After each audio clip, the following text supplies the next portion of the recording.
Folks, gather round. Let me tell you a story. It's an American classic. Paul Bunyan, Johnny Appleseed. That one time, a guy tried to pay for his groceries entirely in pennies. Two great families, the Democrats, the Republicans. They live on the same beautiful, sprawling estate called America. Same big lawn, same leaky roof, same weird uncle who shows up at Thanksgiving and talks about aliens. For generations, they've been locked in a feud, so old nobody remembers how it started. Stolen pig, disputed property line, or the nation's prized casserole dish borrowed for a potluck and never returned? Whatever the origin, the result is the same. Hatfields and McCoys, but with more cable news and fewer stylish beards. Our political system, the perpetual family squabble. The living room is Congress. Every piece of legislation is another piece of furniture to throw. They yell across the aisle. It's the world's longest taxpayer-funded dinner table. They draw lines in the sand. Unfortunate, because that's the sand for our kids' sandboxes. The fight has become the family tradition, an heirloom, a rusty, dented bucket of grievances. This feud is the main event, prime time, the Super Bowl of shouting, where the only thing being passed is the buck. The fight is no longer about anything. The fight is the thing. Let's meet the cast of this grand American drama. Over on the Blue Ridge side of the creek, we have the Donkeys. Their patriarch is a fellow we'll call Diamond Joe, ice cream, aviator sunglasses, finishing a story he started 3 states ago. He's the well-meaning grandpa who promises everyone a pony but gets distracted by a shiny object on the way to the stable. His right-hand woman is Calamity Kamala, a prosecutor at heart who can deliver a withering cross-examination, but sometimes laughs at moments that leave the rest of the family deeply, deeply confused. She's always practicing her "I'm speaking" face in the mirror, ready to deploy it at a moment's notice. Then there's the donkey's firebrand cousin from Vermont, Bernie the agitator, wild-haired prophet, yelling about the 1% from his porch since before the 1% knew they were a thing. He wants to share all the family's toys, which means everyone only gets 1/16 of a G.I. Joe. And let's not forget Auntie AOC from the Bronx, the youngest and most online member of the clan. TikTok account, plan to power the family farm with windmills made from recycled kombucha bottles. She terrifies the older generation, mostly because they don't know what kombucha is. Across the way on the Red Ridge live the elephants. Their current and, let's say, loudest patriarch is the Donald. Showman, branding genius, gives problems nicknames and sues them. He insists he knows the best way to carve the turkey, then takes the whole bird and declares it the greatest carving in history. His second in command is Iron Mike Pence, stoic as a palace guard, always standing just behind the Donald, prayerfully patient, like a man waiting for a divinely inspired bus. You've got Moscow Mitch, the Senate's grim reaper, patience of a tortoise, grumpy disposition. He views new legislation the way a vampire views a garlic necklace. And then there's the wild card, Marjorie Taylor Greene, charts and graphs from her basement, connecting the family's plumbing problems to a global conspiracy. She's the reason the other family members have started locking their doors at night. These two families, folks, are a match made in political purgatory. The daily squabble between these two families isn't fought with fists and pitchforks anymore. Oh no, that would be too simple, too clean. Instead, their weapons of choice are far more modern and, frankly, much louder. Headlines.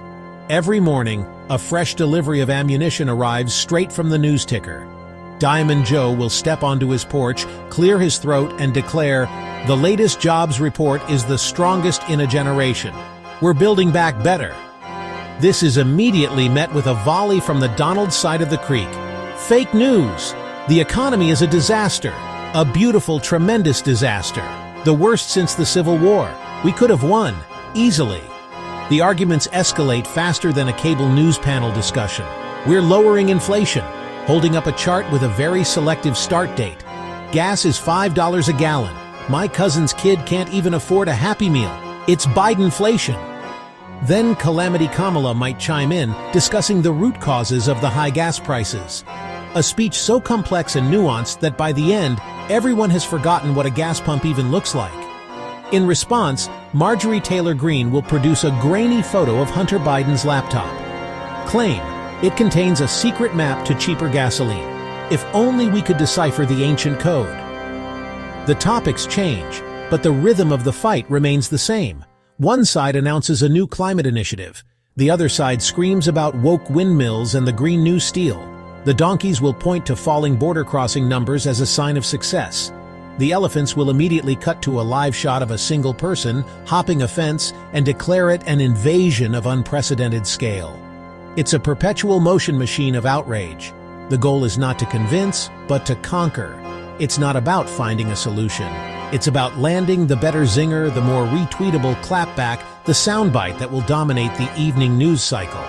And the citizens, the poor folks caught in the middle, we're the audience and also the collateral damage. So Tim and Sarah just stay in their tiny apartment, wondering if they'll ever get to own a piece of the lawn everyone is fighting over. At some point in this endless, exhausting feud, a strange thing happens. It's a moment of quiet, usually late at night after the cable news cameras have been turned off and the Twitter thumbs are resting. One of the family members, maybe a younger congressperson, will look across the divide. They'll see the lights on in the other house, the flicker of a television, the silhouette of a person pacing. Wait, why are we so mad at them again? It's a genuine moment of political amnesia. Was it about taxes? But they've both raised and lowered taxes at different times. Was it about the size of government? Both sides seem to love big government if it funds their priorities. Was it about healthcare? Maybe. The original disagreement about co-pays and public options has morphed into free-floating animosity. The specific grievance has been lost to the fog of war, replaced by a simple, reflexive opposition. The why has been completely consumed by the who. You can see this confusion in their eyes. Ask Moscow Mitch why he opposes a Democratic bill. His first answer won't be policy. It will be because the donkeys proposed it. The bill's original sin is its authorship. Likewise, ask Auntie AOC. She'll say it came from corporate greed and climate denial. Battle lines are team jerseys. The fight is about denying the other team a win. It's sports, with our national debt as the scoreboard. This collective memory loss is the tragedy. Parties were meant for competing ideas on governance. Now they're grievance machines. If one family said the sky was blue, the other would commission $1 billion study to call it cerulean and periwinkle and claim blue is a socialist plot. And the American people are left looking up. Can't it just be blue? Every so often, a real person accidentally wanders into the middle of this theatrical feud. Imagine an Ohio teacher, Mrs. Gable. She just wants new textbooks, ones that don't call the Soviet Union a present-day threat. She goes to Washington, the great family estate, to plead her case. She finds the donkeys who say, "We have a comprehensive bill to revolutionize learning.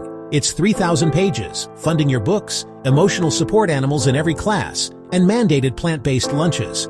Hopeful, Mrs. Gable crosses the aisle to the elephants. They listen politely, then tell her, "That bill is a Trojan horse for critical race theory. Those aren't support animals, they're four-legged social justice warriors. And plant-based lunches turn kids into communists." Mrs. Gable is left in the hallway, caught between warring visions that ignore her actual problem. This is when the curtain is pulled back. A veteran needing healthcare is told to wait while the families fight over privatizing the VA. A small business owner seeking a loan is buried in paperwork from a compromise bill nobody likes, but everyone passed to own the other side. These are the citizens in the crossfire, without a super PAC or a primetime cable slot. They're the unwilling audience, and part of the stage dressing. They're the lawn trampled when the families have another screaming match out front. And so the feud grinds on. In a rare moment of introspection, Diamond Joe might look out and whisper, "Are we doing right by these folks?" Across the way, even the Donald might pause his tweeting to wonder if all this winning makes anyone but himself feel like a winner. But the moment passes. The sun rises, the news cycle churns, a new headline provides fresh ammo. The fight must go on. It's all they know how to do. The tragedy is not that they fight, it's that they've forgotten how to stop. And the rest of us are left wondering if the casserole dish was ever really worth it.